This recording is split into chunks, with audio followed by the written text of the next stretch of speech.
अस्सलाम वालेकुम students, grand skills academy में खुशामदीद। उम्मीद करती हूँ आप लोग सब खैर आफियत से होंगे। स्टूडेंट्स, पहली क्लास में हमने सीखा था हम किस तरह से टेक्स्ट ऐड कर सकते हैं। दूसरी क्लास में हमने सीखा था कि हम उस टेक्स्ट को किस तरह से अट्रैक्टिव बना सकते हैं। आज की क्लास भी हमारी उसी हवाले से है कि हम मज़ीद किस तरह से अपने टेक्स्ट को और ख़ूबसूरत बना सकते हैं और प्रेजेंटेबल बना सकते हैं। ठीक है, तो उसके लिए आज हम देखेंगे हमारे पास क्या क्या चीज़ें मौजूद हैं। आज हम सबसे पहले बात करेंगे टेक्सचर की। ये होता है टेक्सचर। इसका क्या काम होता है? आपको टेक्स्ट ऐड करना आता है, मैंने पहले से टेक्स्ट ऐड करके रखा हुआ है। आप टेक्स्ट ऐड करें। अब आप टेक्सचर पे क्लिक करेंगे। टेक्सचर पे क्लिक करने के बाद आप इस वाले ऑप्शन पे क्लिक करेंगे। ठीक है, मैंने टेक्सचर डाउनलोड करके रखे हुए हैं। मैं ये ग्लिटर वाला टेक्सचर ले लेती हूँ। ठीक है, ये टेक्सचर आप आराम से किसी भी गूगल साइट पे आप लिख सकते हैं, गूगल पे आप लिख सकते हैं, या आपका कोई भी सर्च बार, आप सर्च इंजन जो भी यूज़ कर रहे हैं उस पर आप लिख सकते हैं अपनी मर्ज़ी का। जैसे कि आप पिंक ग्लिटर लिख सकते हैं, गोल्डन ग्लिटर लिख सकते हैं, बैकग्राउंड के लिए डिफरेंट चीज़ें ले सकते हैं, जैसे कि रेक्सीन होता है। ठीक है, लेदर रेक्सीन, इस तरह के चीज़ें आप लिखेंगे तो आपकी इमेज के ऊपर पिंटरेस्ट से भी आप डाउनलोड कर सकते हैं, गूगल से भी आप डाउनलोड कर सकते हैं, या जो भी सर्च इंजन आप यूज़ कर रहे हैं अपने फ़ोन के अकॉर्डिंग आप उससे डाउनलोड कर सकते हैं। आपको बहुत आसानी से ये चीज़ें मिल जाती हैं। ठीक है, अब मैं इसको राइट के इस पर क्लिक करूँगी। देखेंगे मेरे टेक्स्ट के ऊपर टेक्सचर आ गया है। ठीक है, अब इस टेक्सचर का पर्सपेक्टिव भी हम चेंज कर सकते हैं इस तरह से कि नीचे देखें ये मेन रेशो दिया हुआ है। अब जैसे कि हमने कोई एक ऐसा बैकग्राउंड चूज़ करा है, ऐसा टेक्सचर चूज़ करा है जिसमें किसी तरफ लाइट आ रही है और किसी तरफ लाइट नहीं आ रही। तो हम चाह रहे हैं कि हमारे जो जैसे ये मेरा टेक्स्ट है जिसके बीच में इतनी लाइट नहीं आ रही, सेंटर वाले पोर्शन में आप देख सकते हैं ऊपर की तरफ बहुत ज़्यादा ग्लिटर आ रहा है और नीचे की तरफ बहुत ज़्यादा ग्लिटर आ रहा है, और बीच में जो है वो इतना ग्लिटर नहीं है, बीच में प्लेन हिस्सा है। तो हम इसके पर्सपेक्टिव को चेंज करते हैं। ये देखें, अब ये चेंज हो रहा है, आप देख सकते हैं ग्लिटर की साइड, इसकी तस्वीर की साइड ये चेंज हो रही है। हमने इसको जब अनेबल करा इसका मेन रेशियो चेक करने के लिए। ठीक है जी, अब हम बात करेंगे कि हम इसमें मज़ीद और किस तरह की जो परफेक्शन है हम किस तरह से इसको और परफेक्ट कर सकते हैं। तो ये आप देख सकते हैं यहाँ पे कर्व का ऑप्शन है, कर्व का ऑप्शन। अब इस ऑप्शन से क्या होता है कि मैंने जब इसको अनेबल करा, मतलब ऑप्शन खोला, तो देखिए यहाँ पे बेंडिंग आपको लिखा हुआ नज़र आ रहा है, बेंडिंग 0%। मैं प्लस का साइज़ करूँगी। देखें जैसे जैसे मैं प्लस करती जाऊँगी ये मेरा जो टेक्स्ट है वो कर्व होता जाएगा।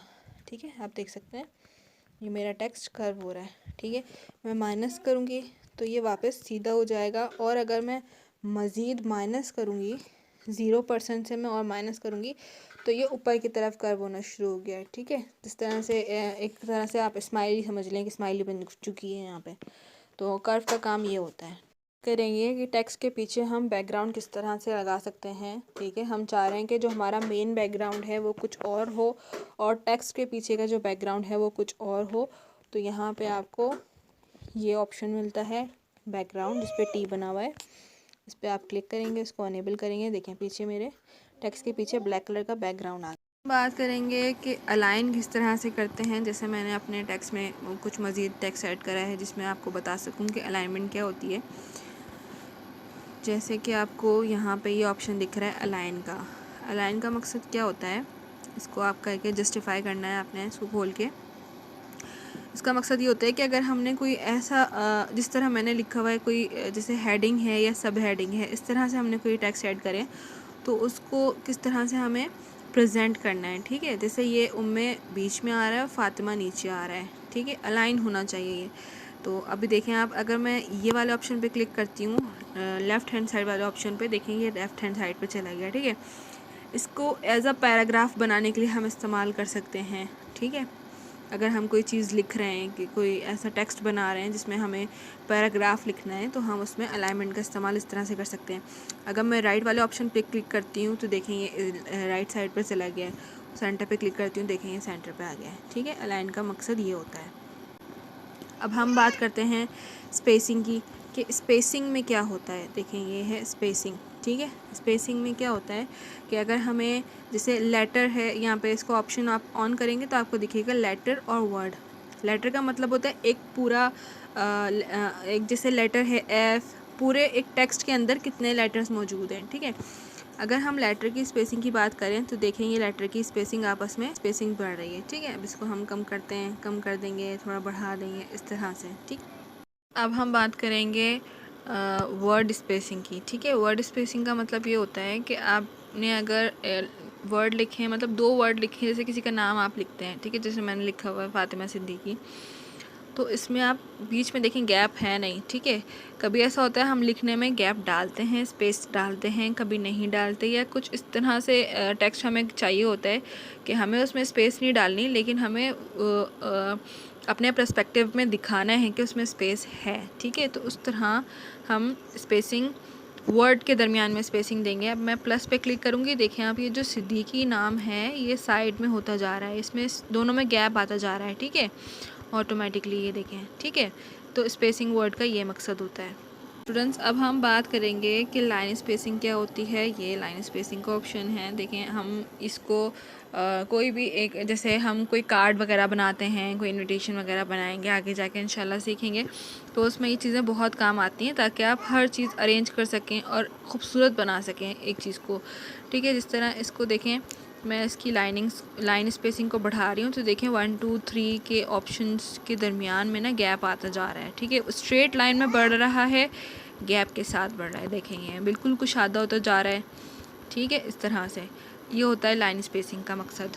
अब हम मज़ीद बात करेंगे कि हमें ऑप्शंस आगे क्या मिलते हैं। तो देखें ये हमें मिलता है एक ऑप्शन जिसको हम पर्सपेक्टिव कहते हैं, ठीक है। पर्सपेक्टिव में क्या होता है, जब हम इसको अनेबल करेंगे तो देखिए मैंने जो टेक्स्ट लिखा हुआ है उसको मैं थोड़ा सा डिफरेंट अंदाज दे सकती हूँ, इस तरह से, ठीक है। जैसे लाइंग मोड पे करना है मुझे, जैसे ऐसा लगे कि जो मेरा टेक्स्ट है वो लाइंग मोड पे है या पीछे से कहीं से उठकर आ रहा है। जैसे कभी हमें रोशनी दिखती है तो जहाँ से रोशनी आ रही होती है वो तो जगह बहुत मतलब छोटी सी जगह से आगे जाके कुशादा हो जाती है, इस तरह से। इसको मैं क्लिक करूँगी तो देखें ये मेरा टेक्स्ट इस तरह से पर्सपेक्टिव इसका चेंज हो गया है इसके बनाने का। अब हम इसको वापस भी कर सकते हैं जिस तरह से आप चाहें, इसको अपने टेक्स्ट को जो खूबसूरत आप बताना चाहें उस तरह से, ठीक है। अब हम बात करेंगे कि 3D रोटेशन क्या होती है, 3D रोटेट क्या होता है, ठीक है। हम इस पर क्लिक करते हैं तो यहाँ पे आपको एक्सेस मिलेंगे, वाई एक्सेस और एक्स एक्सेस, ठीक है। अगर हम एक्स एक्सेस को बढ़ाते हैं, देखेंगे इस तरह से, देखिए ये पूरा उल्टा हो गया है, ठीक है, ऊपर से नीचे चला गया, अपसाइड डाउन हो गया ये, ठीक है। इसको वापस कर दें। अब जैसे जैसे मैं इसको आगे बढ़ाती जाऊंगी ये इसकी पर्सपेक्टिव चेंज होते जाएंगे, और अगर मैं वाई एक्सिस को चेंज करती हूँ तो ये राउंड क्लॉकवाइज घूमेगा, ठीक है। जिस तरह से एक वो घूमती है, घड़ी घूमती है, इस तरह से, ठीक है। हाँ, इसको बैक साइड कर दें, देखेंगे इस तरह से, ठीक है। अब हम बात करेंगे 3D टेक्स्ट के हवाले से। 3D टेक्स्ट क्या होता है, तो हम इस पर जाते हैं, उसको अनेबल करते हैं। देखिए ये हमारा पर्सपेक्टिव दिख रहा है, आप देख सकते होंगे कि पीछे जो है मेरे टेक्स्ट के पीछे कुछ दीवारें जैसे उठ गई हैं, ठीक है।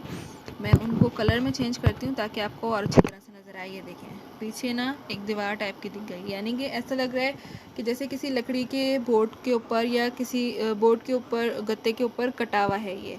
तो ये 3D इफ़ेक्ट दे रहा है आपको, कि आपको हर तरह से पीछे से भी दिख रहा है, कि देखें एम के पीछे भी आपको थोड़ा बहुत नज़र आ रहा है, इसके नीचे वाला हिस्सा भी नज़र, ये मतलब कि ऐसा लग रहा है कि वुडन कटा हुआ है, ठीक है। अब हम बात करेंगे 3D शेडो। 3D शेडो क्या होता है, तो हम इसको अनेबल करते हैं। देखें ये 3D शेडो ही होता है, नीचे देखें आप एक लाइन सी बनी हुई आ रही है, यानी हमारा मुकम्मल एक शेडो, एक मुकम्मल हमारे वर्ड का एक शेडो नीचे बना हुआ आ रहा है, रिफ्लेक्शन आ रही है उसकी, शेडो आ रहा है, ठीक है। तो हम उसकी भी चेंज कर सकते हैं, उसको एक्सपेंड कर सकते हैं, यानी कि वो किस तरह, कितना बड़ा लंबा शेडो होना चाहिए, उसके डिफरेंट ओपेसिटी कितनी होनी चाहिए, कितना उसको नज़र आना चाहिए हमारे टेक्स्ट के ऊपर, कितना नहीं। देखिए मैं ओपेसिटी कम कर रही हूँ तो ये कम हो रहा है, मैं ज़्यादा कर रही हूँ तो देखिए ये ज़्यादा डार्क होता जा रहा है, इस तरह से। और ब्लर रेडियस, यानी कि ये कहाँ कहाँ से हमें थोड़ा हल्का चाहिए, कहाँ से थोड़ा डार्क चाहिए, ये इसका काम होता है। हम बात करेंगे रिफ्लेक्शन की। रिफ्लेक्शन क्या होती है, रिफ्लेक्शन के मोड को ऑन करेंगे तो देखिए, आप देख सकते हैं मेरे टेक्स्ट के नीचे रिफ्लेक्शन आनी शुरू हो गई है। जैसे कि कभी समंदर में सूरज की रिफ्लेक्शन आती है या हम कहीं खड़े होते हैं तो हमारा साया नीचे बनता है, ठीक है।